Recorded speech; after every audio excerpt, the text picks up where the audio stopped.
Assalamualaikum warahmatullahi wabarakatuh. Puji syukur kita panjatkan kehadirat Allah Subhanahu wa Ta'ala karena telah memberikan kita rahmat dan hidayahnya. Pertama-tama saya mengucapkan terima kasih kepada Bapak dosen pengampu yaitu Bapak Ahmad Ismail yang telah memberikan saya kesempatan untuk mempresentasikan hasil kerja saya. Jadi pertama-tama perkenalkan nama saya Astrid Nurafika dengan NIM D 101211033 dari kelas PWKA. Saya akan mempresentasikan mengenai potensi kemaritiman Indonesia. Apa itu potensi kemaritiman Indonesia? Potensi kemaritiman Indonesia adalah segala sesuatu yang terdapat di perairan dan dapat dimanfaatkan untuk kesejahteraan dan kepentingan masyarakat Indonesia untuk meningkatkan kesejahteraan penduduk. Sedangkan pembangunan ekonomi kemaritiman terdiri dari 3 kata, yaitu pembangunan ekonomi maritim. Berdasarkan Peraturan Presiden Nomor 2 Tahun 2015 tentang Rencana Pembangunan Jangka Menengah 2015-2019, kata pembangunan mempunyai arti lebih luas dari kata pertumbuhan. Pertumbuhan ekonomi diartikan sebagai upaya atau kegiatan peningkatan kapasitas produksi untuk menghasilkan pertambahan output yang biasa diukur dengan produk domestik bruto atau gross nation product. Bila dihitung untuk setiap penduduk atau per kepala disebut produk domestik bruto per kapita. Sedangkan pembangunan ekonomi mempunyai arti yang lebih luas karena meliputi modernisasi kelembagaan. Kelembagaan meliputi bahasan tentang organisasi ekonomi, pemerintah daerah dan kota. Pembangunan ekonomi ini dimaksudkan dengan melakukan kehidupan yang lebih baik, melakukan konsumsi yang lebih rasional, melakukan kegiatan secara produktif, dan tidak boros atau pemborosan. Yang berarti efektif dan efisien. Ekonomi mempunyai pengertian bermacam-macam, diantaranya yang pertama itu ilmu ekonomi, diartikan suatu studi mengenai kegiatan yang menyangkut produksi dan transaksi di antara konsumsi banyak orang. Kemaritiman atau maritim berasal dari bahasa Inggris yaitu maritim, yang berarti navigasi. Maritim atau disebut juga dengan kata bahari. Dari kata ini kemudian lahir istilah maritime power, yaitu negara maritim atau negara samudra. Maritim dalam Kamus Besar Bahasa Indonesia diartikan sebagai berkenaan dengan laut, berhubungan dengan pelayaran dan perdagangan di laut. Dalam bahasa Inggris, kata yang digunakan untuk menunjukkan sifat atau kualitas yang menyatakan penguasaan terhadap laut atau seafowl. Next slide. Ekonomi kemaritiman. Indonesia merupakan negara maritim terbesar di dunia. Hal ini seharusnya dimanfaatkan dengan sangat baik.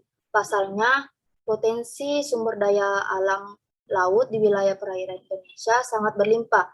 Wilayah laut yang dimiliki 5,8 juta kilometer persegi, terdiri dari 3,1 kilometer persegi teritorial dan 2,7 kilometer persegi ZEEI, 17.000 lebih pulau dan garis pantai sepanjang perekonomian yang meliputi banyak bidang yang berhubungan dengan transportasi laut, pembangunan serta pengoperasian pelabuhan, dan tempat pembuatan serta perawatan perahu atau kapal. Nah, potensi kemaritiman Indonesia ini dibedakan menjadi dua, yakni yang pertama yaitu potensi pembangunan ekonomi kemaritiman berdasarkan jenis sumber daya alam, dan yang kedua yaitu potensi pembangunan ekonomi kemaritiman menurut sektor kegiatan. Potensi pembangunan ekonomi kemaritiman berdasarkan jenis sumber daya alam ini dibedakan menjadi sumber daya pulih, sumber daya tidak pulih, energi kelautan, jasa-jasa lingkungan. Sumber daya pulih, yaitu sumber daya yang dapat diperbaharui dan dapat diproduksi secara alami.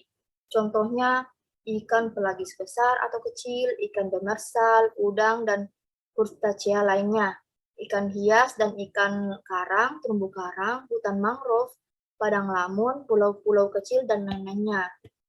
Nah, sumber daya tidak pulih di sini yaitu eksplorasinya harus secara bertahap sesuai dengan kebutuhan masyarakat. Contohnya bahan tambang dan mineral, minyak dan gas bumi. Yang ketiga yaitu energi kelautan. Contohnya gelombang pasang surut, ocean thermal energy conversion, dan angin. Energi ini dapat dikonversi menjadi energi listrik, seperti yang ada di Jeneponto dan Kabupaten Sidrap. Angin dikonversi menjadi energi listrik, kemudian wilayah-wilayah pesisir menjadikan pasang surut atau gelombang untuk dikonversi menjadi energi listrik. Yang terakhir yaitu jasa-jasa lingkungan. Jasa-jasa lingkungan di sini contohnya media transportasi dan komunikasi, keindahan alam, wisata bahari, pengaturan iklim, dan penyerapan limbah. Jasa-jasa lingkungan ini khususnya wisata bahari dan wisata bahari dan keindahan alam. Tentu juga Indonesia mempunyai penyerapan limbah yang baik di wilayah pesisir yang tidak berpenduduk, karena pesisir terdapat hutan mangrove dan biota laut yang sumber penyerapan limbah seperti limbah pabrik, limbah rumah tangga, dan lain sebagainya. Potensi pembangunan ekonomi kemaritiman berdasarkan sektor kegiatan. Potensi ini lahir dikarenakan Indonesia kaya dengan sumber daya alam, sehingga munculnya sektor-sektor kegiatan yang bertujuan untuk mengelola sumber daya alam. Yang pertama yaitu perikanan tangkap. Nah, di perikanan tangkap ini bisa menghasilkan 6,4 ton per tahun potensi lestari, mulai dari ikan kecil maupun ikan besar, kerang-kerangan yang dapat dimanfaatkan sebagai souvenir. Yang kedua yaitu perikanan budidaya. Perikanan budidaya dibedakan menjadi dua, yaitu budidaya laut dan budidaya pantai. Budidaya laut bisa menghasilkan 24 juta hektare dengan potensi 47 juta ton per tahun.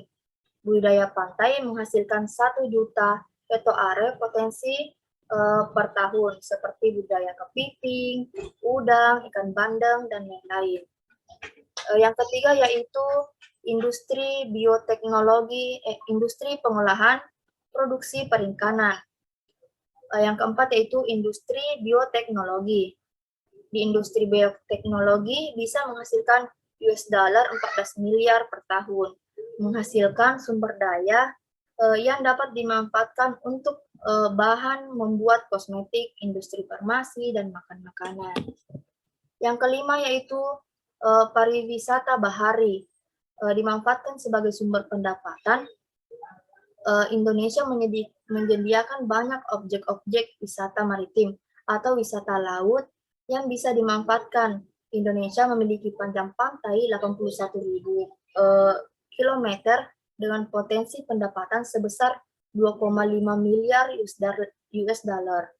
Contohnya yaitu wisata bahari yang terkenal di Indonesia, yaitu Bali yang dimanfaatkan negara lain maupun Indonesia untuk dinikmati keindahannya.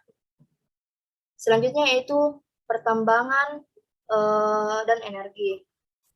Selain potensi laut di Indonesia, juga mempunyai potensi di pertambangan dan energi. Misalnya Freeport di Papua, di Sulsel ada file memproduksi olahan dari sumber daya alam sebagai bahan baku untuk baterai mobil listrik. Selanjutnya yaitu perhubungan laut.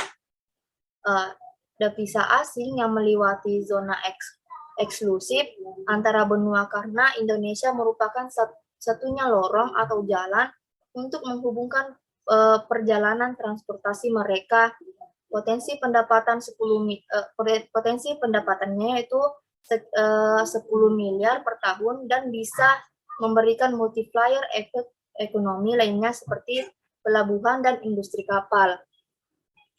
Selanjutnya itu industri kapal, bangunan laut, dan pantai. Seperti industri pariwisata, industri perikanan, dan industri perkapalan, ini merupakan industri yang penting dikelola oleh Indonesia, di mana pelabuhan telah banyak menyerap tenaga kerja dan ekosistem-ekosistem lainnya yang berhubungan dengan industri seperti pandai besi, engineering.